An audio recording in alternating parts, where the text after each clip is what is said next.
जय हिंद साथियों, आप सभी का स्वागत है एकेडमी ऑफ सक्सेस के यूट्यूब चैनल पर।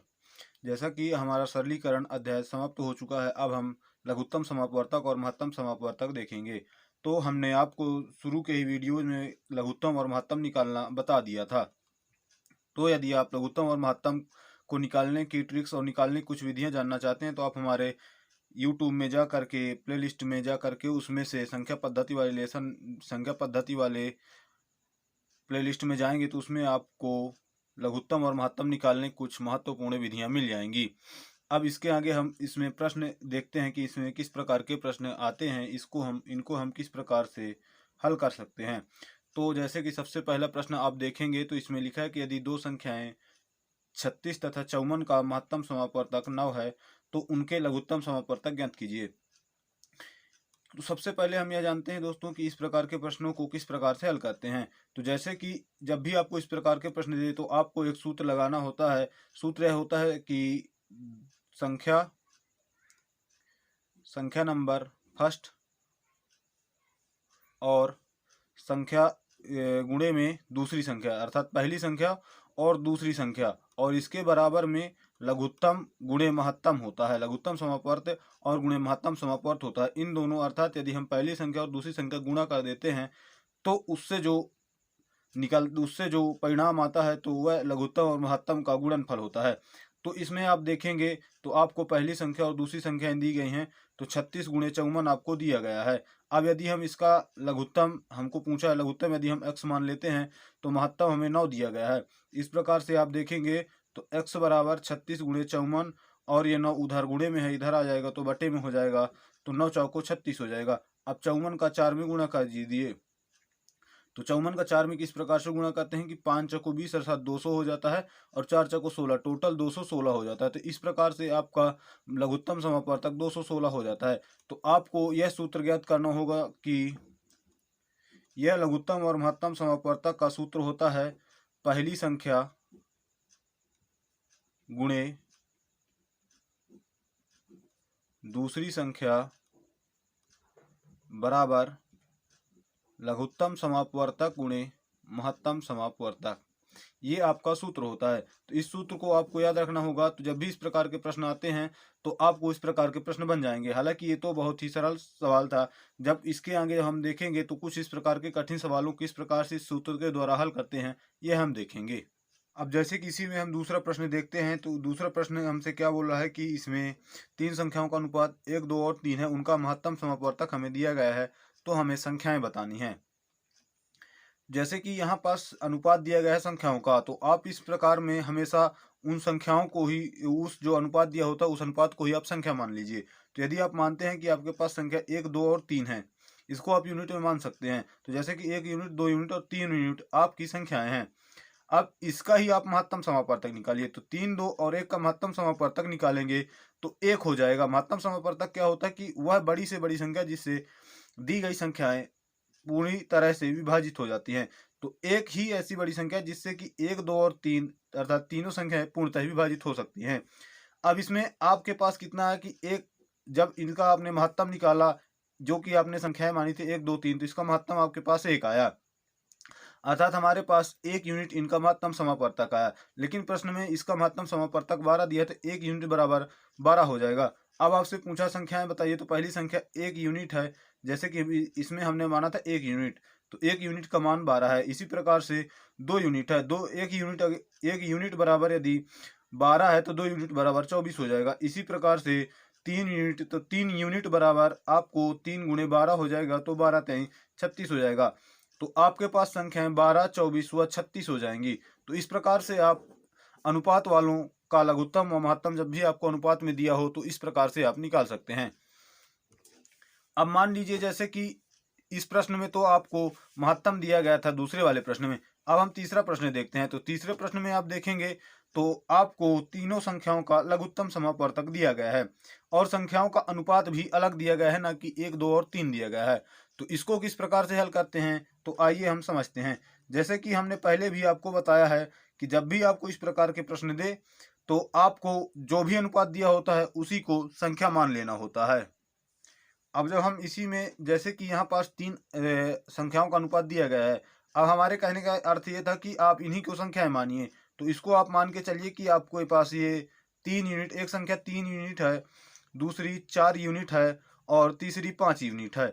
अब इसमें आपको पूछा क्या गया है, इसमें आपको पूछा गया कि उनका महत्तम समापवर्तक बताइए। तो हम इसमें से डायरेक्ट पहले संख्या नहीं निकालते हैं, हम पहले इसी को जिसको माने हैं उसी का महत्तम निकालते हैं। तो 5, 4 और 3 ऐसी कौन सी बड़ी संख्या है जो इन तीनों को विभाजित कर सके? तो ऐसी संख्या 1 है, अर्थात इनका महत्तम समापवर्तक 1 यूनिट हो जाएगा। अब इनका आपके पास लघुत्तम दिया गया है प्रश्न में, तो इनका आप लघुत्तम निकाल लीजिए। तो 5, 4 और 3 का लघुत्तम क्या आएगा? तो 60 आएगा। 60 वह ऐसी छोटी से छोटी संख्या है जो कि इन तीनों से पूर्णतः विभाजित हो सकती है। तो यहाँ पास आपके पास महत्तम समापवर्तक तो 60 यूनिट हो जाता है। अब आपको दिया गया है कि 60 यूनिट, प्रश्न में आपको महत्तम समापवर्तक 2400 दिया गया है। जब आपके पास 2400 दिया गया है तो 1 यूनिट का मान जब आप निकालेंगे तो 1 यूनिट बराबर 2400 बटे में 60 हो जाएगा। तो आपका उत्तर 40 आ जाएगा। ये 0 से 0 कट जाएगा और 6 चौको 24 और 0 हो जाएगा। तो इस प्रकार से आपका महत्तम समापवर्तक उन संख्याओं का जिनका अनुपात 3, 4 और 5 है, व लघुत्तम 24 है, उसका महत्तम समापवर्तक 40 आ जाएगा। 40 कैसे आएगा कि यहाँ पास हमने महत्तम समापवर्तक निकाल लिया था कि इन संख्याओं का महत्तम समापवर्तक 1 यूनिट आता है। चौथा प्रश्न देखें तो चौथे प्रश्न को इसको हमें ध्यान से करना होगा क्योंकि यह थोड़ा सा कॉम्प्लिकेटेड सवाल हो जाएगा। तो जैसे देखते हैं कि दो संख्याओं का योग 216 है और उनका महत्तम समापवर्तक 27 है। तो बताइए कि संख्याएं क्या होंगी। तो सबसे पहले तो आप यह समझ लीजिए कि महत्तम समापवर्तक होता क्या है। महत्तम समापवर्तक का परिभाषा यह होता है कि वह बड़ी से बड़ी संख्या जिससे कि दी गई संख्याएं पूर्णतः विभाजित हो सके। जैसे कि यदि हम कहते हैं कि 4 और 8 का महत्तम समापवर्तक, तो आपको ज्ञात हो जाएगा कि 4 और 8 का महत्तम समापवर्तक 4 होता है। तो हमारे कहने का अर्थ यह है कि 4 जो है इससे ये भी और ये, अर्थात 4 और 8 दोनों ही विभाजित हो सकती हैं। तो कहने का आशय है कि 4 गुणे 1 आप लिखें और इसको 4 गुणे 2 लिख सकते हैं। तो अब आप देखें तो 4 इसमें भी है और 4 इसमें भी है, अर्थात दो जो भी संख्याएं आपको दी गई होती हैं उसमें यदि उसका महत्तम समापवर्तक आपको दिया गया है तो वह महत्तम समापवर्तक जो है तो उस संख्या में पहले से ही रहता है, तभी वह उसका महत्तम समापवर्तक कहलाता है। तो इसमें आपको दिया गया है कि महत्तम समापवर्तक 27 है। तो कोई भी संख्या आप मानिए उसमें जो दिया गया है तो 27 उसमें जरूर होगा। तो हम मान के चलते हैं कि पहली संख्या हमारे पास 27x है और दूसरी संख्या को हम 27y मान लेते हैं। अब इसको हमने गुणे में माना है क्योंकि हमको ये नहीं पता है कि 27 एक्चुअली में वह 27 ही दिया गया है कि 54 दिया गया है कि इसी प्रकार से 27 के गुणज में दिया गया है, इसलिए हम 27x और 27y मानते हैं। अब हम प्रश्न के अनुसार हल करते हैं। दो संख्याओं का योग 216 है, अर्थात 27x प्लस 27y का योग हमारे पास 216 है। जब हमारे पास इसका मान 216 दिया गया है तो अब इसको हम हल करेंगे। तो 27 यदि आप कॉमन लेते हैं तो आपके पास x प्लस वाई बचता है। x प्लस वाई का मान 216 यहाँ पास बराबर में है। तो x प्लस वाई का मान जब आप निकालेंगे तो 216 बटे 27 हो जाएगा। अब इसको आप काट सकते हैं। तो आप देखें तो 216 को जब आप 27 से काटेंगे तो 27 अट्ठे 216 हो जाता है। इस प्रकार से आप इसको काट दीजिए। अब मान लीजिए कि आपको इस प्रकार से काटने ही बनता है तो 6 2 8 1 9 और 7 2 9, इसको 9 से काटेंगे तो 9 3 27 हो जाएगा। इसको 9 से काटेंगे तो 9 दूनी 18 और 9 चौको 36 हो जाएगा। फिर 3 से इसको आप काट दीजिए तो 8 आ जाता है। इस प्रकार से यदि आपको पहाड़ा 27 का नहीं आता तो आप छोटी संख्या से भी काट के हल कर सकते हैं। तो आपके पास x प्लस वाई का मान 8 आ जाता है। हमें दिया क्या गया है कि 27x प्लस 27y का मान 216 दिया गया है। अब हमारे पास x प्लस वाई का मान 8 आ जाता है। अब 8 हमारे पास जब x प्लस वाई का मान आ जाता है तो आप कोई ऐसी दो संख्याओं का जोड़ा बनाइए जिनका योग 8 हो। तो सबसे पहले हम देखते हैं 1 और 7 हो जाएगा। फिर 1 के बाद जब आप देखेंगे तो 1 के बाद इसको 1 बढ़ाइए तो इसको 1 घटाइए तो 2 और 6 हो जाएगा। इसी प्रकार से 3 और 5 हो जाएगा और फिर 4 और 4 हो जाएगा। तो इस प्रकार से हमारे पास 4 संख्याएं हो जाती हैं। अब यदि आप सोच रहे हैं कि 5 और 3 भी तो होता है, तो इसको हम इसलिए नहीं लिख रहे हैं क्योंकि इसी का विपरीत ये हो जाता है। तो हमें इसको चाहे हम सीधे लिखे चाहे उल्टा, उससे हमें ज़्यादा मतलब नहीं होता है। बस एक बार वो संख्या जरूर आ जानी चाहिए जिसका योग की हमारे पास दिया गया है। तो इसमें आप देखें तो 1 7 2 6 3 5 और 4 4 आपका ये जो संख्याओं का जोड़ा बन गया है। तो x प्लस वाई का मान 8, इस प्रकार से इसको हम जोड़ा बना लिए।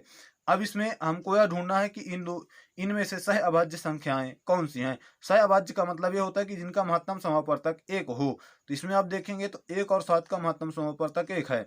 2 और 6 में देखेंगे तो इसका 2 हो जाएगा क्योंकि 6 2 से विभाजित हो जाता है।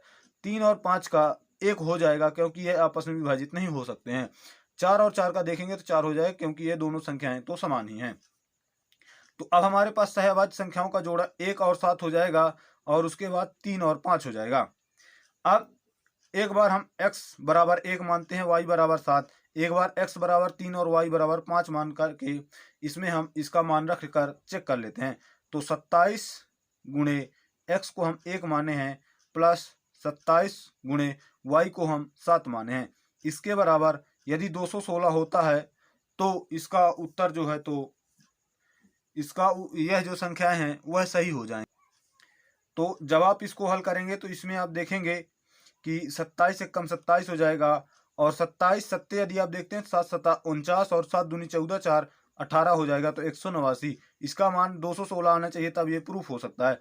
तो 9 7 16 8 2 10 11 और 1 1 2 216 बराबर 216 हो गया। तो अब आप कह सकते हैं कि पहली संख्या क्या आई तो x का मान 1 रखने पर 27 आया और y का मान 7 रखने पर 189 आया। तो हम ये कह सकते हैं कि 27 और 189 ऐसी संख्याएं जिनका महत्तम समापवर्तक 27 है, जो कि आप प्रश्न में देख सकते हैं। आपके प्रश्न में पूछा गया था कि महत्तम समापवर्तक 27 हो और योग 216 हो। तो अब आप देखें तो 27 और 189 ऐसी दो संख्याएं जिनका महत्तम समापवर्तक 27 है और इन दोनों का योग आप देखें तो 216 है। तो अब आप कह सकते हैं कि 27 और 189 आपका उत्तर हो जाएगा। लेकिन यदि हम 3 और 5 को भी रीचेक करके देखते हैं कि इसमें 3 और 5 को रखने से क्या होता है, तो 27 गुणे 3 प्लस 27 गुणे 5 कर लेते हैं, इनका मान 216 आ जाता है। तो यह भी संख्याएं सही हो जाएंगी। तो 27 तिया 7 त्रिक 21 और 3 दूनी 6 1 7 7 1 8 हो जाएगा। 27 तिया 81 हो जाएगा और 27 पंचे यदि आप देखें तो 5 7 35 हो जाएगा। 5 दूनी 10 और 10 3 13 हो जाएगा तो 135 हो जाएगा और ये 216 हमारे पास बराबर में लिखा है। 5 1 6 हो जाएगा, 8 3 11 की 1 और 1 और हासिल का 1 216। इस प्रकार से ये भी 216 हो जाएगा। तो अब आप देखें तो यहाँ पास कौन सी संख्याएं आई हैं, तो यहाँ पास आपके 81 और 135। अब 81 और 135 भी ऐसी संख्याएं हैं जिनका महत्तम समापवर्तक 27 है और जिनका महत्तम समापवर्तक 27 और योग 216 है, जो कि प्रश्न में दिया गया था। तो अब आप कहेंगे कि 27 189 और 81 135 ये तो इन दोनों का जो जोड़ा है वह ऐसी संख्याओं का जोड़ा है जिनका महत्तम समापवर्तक 27 और योग 216 है, जो कि प्रश्न अनुसार सही है। तो इस प्रकार के प्रश्न जब आप हल करते हैं तो इसके बाद आपको ऑप्शंस में देखना होता है कि इन दोनों में से कोई एक ही संख्याओं का जोड़ा दिया होगा, ना कि दोनों संख्याओं का। तो इस प्रकार से आप वहां पर ऑप्शन देख करके उसमें टिक कर लेंगे। तो आप देखें तो इसमें हमने क्या बताया कि जब भी आपको महत्तम समापवर्तक दिया गया होता है तो महत्तम समापवर्तक ऐसी संख्या है जो कि किसी भी संख्या में उसका महत्तम समापवर्तक उसमें जरूर होता है। जैसे कि हमने बताया था आपको 6 और 8 यदि आप मान लीजिए इनका महत्तम समापवर्तक 2 होता है।